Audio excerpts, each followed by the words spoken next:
दोस्तों, wisdom stay YouTube channel में आपका दिल से स्वागत है। किसी ने ठीक ही कहा है कि उनके साथ जरूर रहो जिनका वक्त खराब है, पर उनका साथ छोड़ दो जिनकी नियत खराब है। आज की कहानी एक लड़के की है। एक 24 साल का लड़का जो कि एक जमींदार के यहां नौकरी करता था। उसके माँ बाप इस दुनिया में नहीं थे। जिंदगी बड़ी कठिनाइयों में बीत रही थी। वह जाता था, रोज पैसे कमाकर घर आता था, खाना बनाता था, खाता था और सो जाता था। यही उसकी दिनचर्या थी। एक शाम जब वह अपने काम से घर वापस लौट रहा था तो उसने देखा कि एक बूढ़ा फकीर अपनी पीठ पर 3 बड़ी पोटली रखकर एक नगर से दूसरे नगर की तरफ जा रहा था।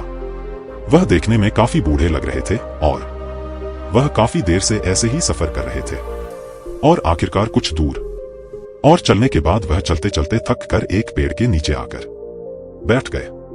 तभी उनकी नजर इस नौजवान युवक पर पड़ी जो कि उसी रास्ते पर जा रहा था और उसी दिशा में जा रहा था जिस दिशा में उन बूढ़े फकीर को जाना था। तभी वह लड़का उन बूढ़े फकीर के पास से होकर गुजरा।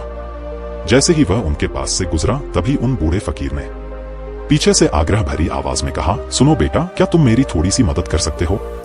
यह पोटलियां बड़ी भारी हैं और मैं बूढ़ा हो चुका हूं। मैं ज्यादा देर तक इनका बोझ नहीं उठा सकता और मैं बहुत थक भी चुका हूं। तो क्यों ना तुम मेरी एक पोटली को उठा लो और इसे उस दूसरे गांव तक पहुंचा दो। इसके बदले मैं तुम्हें 2 सोने के सिक्के दूंगा। वह लड़का उन फकीर की सारी बातें सुनता है, फिर उनसे कहता है, कोई बात नहीं बाबा, मैं आपकी मदद करने के लिए तैयार हूं। बताइए आपको कहां जाना है?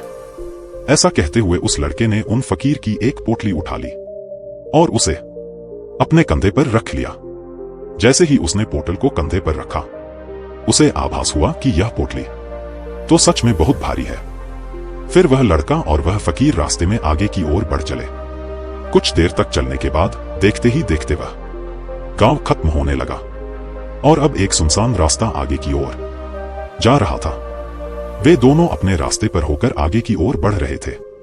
जब वे भीड़ से पूरी तरह से अलग हो गए तब वह लड़का उन फकीर से कहता है कि बाबा, इस पोटली में आखिर ऐसा क्या रखा है जिससे यह पोटली इतनी भारी है? इस पर वह फकीर बाबा जवाब देते हुए कहते हैं कि कुछ नहीं बेटा, बस इसमें कुछ तांबे के सिक्के भरे हुए हैं, इसीलिए यह इतना भारी है। उन फकीर की यह बात सुनकर वह लड़का मन ही मन सोचने लगा, लगता है यह बाबा जरूर कोई व्यापारी है, तभी तो इतने सारे तांबे के सिक्के साथ लेकर चल रहे हैं। लेकिन तभी उसके मन में एक विचार आया, मुझे इन सब से क्या मतलब, मुझे तो सिर्फ इस पोटली को दूसरे गांव तक पहुंचाना है। जैसे उसके मन में यह विचार आया उसने तांबे के सिक्कों का ख्याल अपने मन से निकाल दिया और मस्त होकर मार्ग में आगे की ओर बढ़ने लगा। चलते चलते कुछ और समय बीता और वे दोनों एक नदी के किनारे आ पहुंचे। वह लड़का काफी हट्टा कट्टा था और काफी चुस्त और तंदुरुस्त भी था, इसीलिए वह बिना ज्यादा सोचे उस नदी में उतर जाता है। परंतु वह फकीर अभी भी किनारे पर ही खड़े थे। यह देख वह लड़का उन फकीर से कहता है, क्या हुआ बाबा, क्यों रुक गए? आइए, हमें इस नदी को पार करना होगा, तभी तो हम उस गांव तक पहुंच पाएंगे। इस पर वह फकीर उस लड़के से कहते हैं, मैं जानता हूं बेटा कि हमें यह नदी पार करनी ही होगी, पर जैसा कि तुम देख ही रहे हो मैं अब बूढ़ा हो चुका हूं, इसीलिए यह दोनों पोटलियां एक साथ लेकर यह नदी पार नहीं कर सकता। इसमें अगर मेरा पैर फिसल गया तो फिर मैं आगे का सफर कैसे पूरा करूंगा? क्या तुम मेरी एक पोटली और ले सकते हो? मैं तुम्हें इसके बाद 2 सोने के सिक्के और दूंगा। इस पर वह लड़का मुस्कुराते हुए उन फकीर से कहता है, बाबा, अब आप मुझे शर्मिंदा कर रहे हैं। अगर आप मुझे सोने के सिक्के ना भी दें तब भी मैं आपका कार्य अवश्य करूंगा। मैं आपको उस दूसरे गांव तक अवश्य पहुंचाऊंगा। इस पर वह फकीर मुस्कुराते हुए कहते हैं, बेटा, तुम तो बड़े ही भले आदमी मालूम पड़ते हो। इतना कहकर उन्होंने वह दूसरी गठरी भी उस लड़के को थमा दी।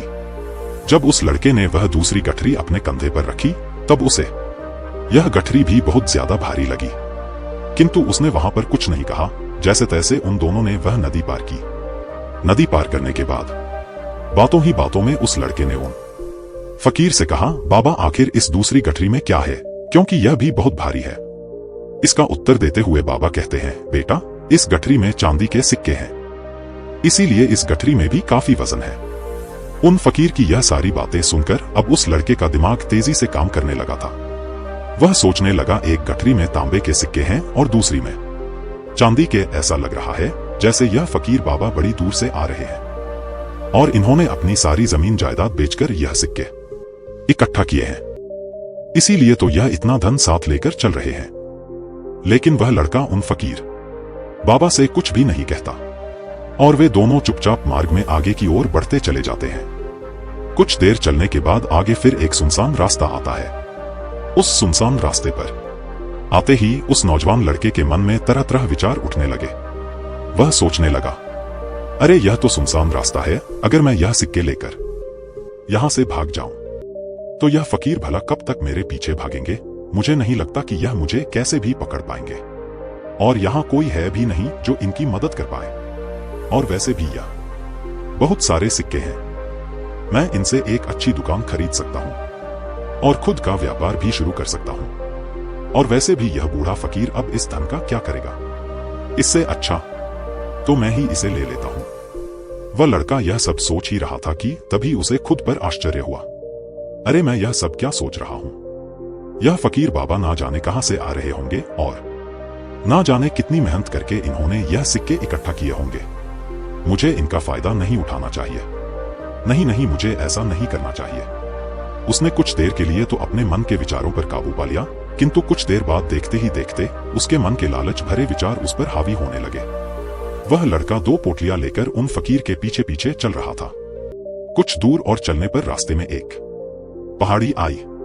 उसे देख वो फकीर बाबा उस लड़के से कहते हैं, बेटा यह पहाड़ी मैं नहीं चढ़ पाऊंगा, मैं काफी बूढ़ा हो चुका हूं और मेरे घुटनों में भी दर्द रहता है।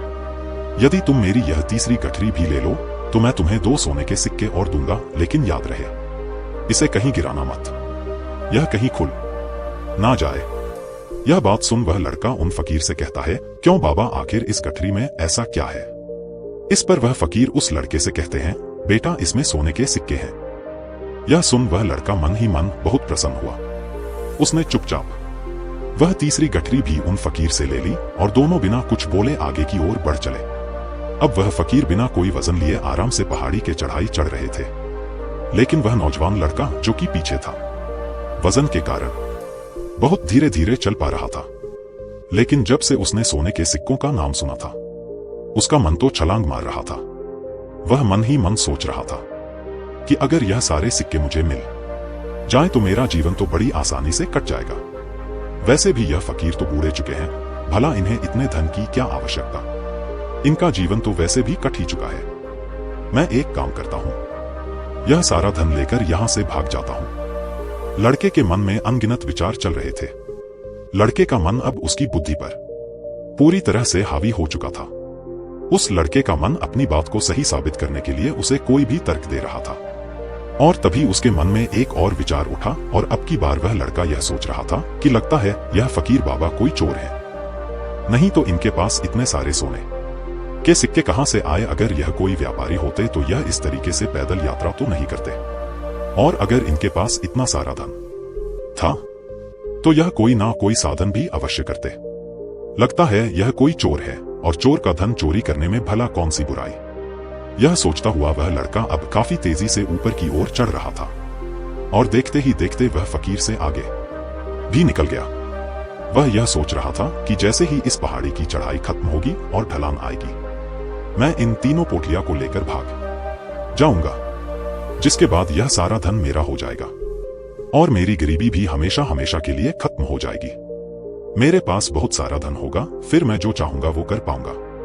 यह सब सोचते सोचते वह पहाड़ी की चोटी पर गया और अब ढलान का रास्ता शुरू होने वाला था। तभी वह लड़का उन फकीर की नजरों से बचता हुआ तीनों गठरियां लेकर तेजी से भागता हुआ आगे निकल गया। अब उसे अपना शरीर बहुत हल्का महसूस हो रहा था, जैसे कि उसे उन तीनों गठरियों का वजन तक ना मालूम पड़ रहा हो। काफी देर तक दौड़ते भागते लोगों की नजरों से बचते बचाते वह सुनसान रास्तों से होता हुआ किसी तरह अपने घर पहुंचा। उसकी खुशी का कोई ठिकाना नहीं था। उसने सोचा, क्यों ना मैं जल्दी जल्दी इन सभी पोटलियों से सारे सिक्के निकालकर उन्हें कहीं छुपा दूं। यह सोचकर जब उसने गठरी खोली तो पहली गठरी में उसे जंग लगे हुए लोहे के सिक्के मिले। यह देखकर उसे अपनी आंखों पर विश्वास नहीं हुआ। इस पर उसने तुरंत ही दूसरी गठरी भी खोल डाली। इस पर भी उसे जंग लगे हुए लोहे के सिक्के ही मिले। यह सब देखकर वह लड़का बड़ा हैरान हुआ। उसने मन ही मन कहा, आखिर यह सब क्या हो रहा है? उन फकीर ने तो मुझसे कुछ और ही कहा था। अब उसने वह तीसरी सोने वाली गठरी खोली। उसमें भी लोहे के जंग लगे सिक्के ही निकले। यह देखकर वह लड़का बड़ा क्रोधित हुआ कि आखिर उन फकीर ने मुझसे झूठ क्यों कहा? उन्होंने ऐसा क्यों कहा कि एक गठरी में तांबे के सिक्के हैं, दूसरी में चांदी के और तीसरी में सोने के? वह यह सब सोच रहा था कि तभी उसकी नजर उस गठरी के अंदर पड़े एक पत्र पर पड़ी। उसने तुरंत वह पत्र उठाया और पढ़ने लगा। उस पत्र में लिखा था, यह पूरा नाटक एक ईमानदार व्यक्ति की खोज करने के लिए रचा गया है।